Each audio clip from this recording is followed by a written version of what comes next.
'n voorwerp word vertikaal opwaarts gegooi. Watter een van die volgende ten opsigte van die voorwerp se snelheid en versnelling by die hoogste punt van sy beweging is korrek? Ignoreer die effekte van wrywing.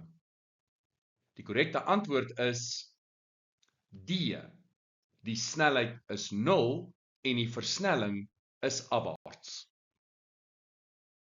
Die bal word opwaarts projekteer tot by sy maksimumpunt.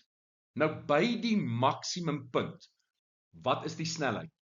Die bal kom tot stilstand, met ander woorde, die snelheid is gelyk aan 0. En aangesien hierdie vryval is die enigste versnelling ter sprake gravitasieversnelling. En gravitasieversnelling is altyd afwaarts.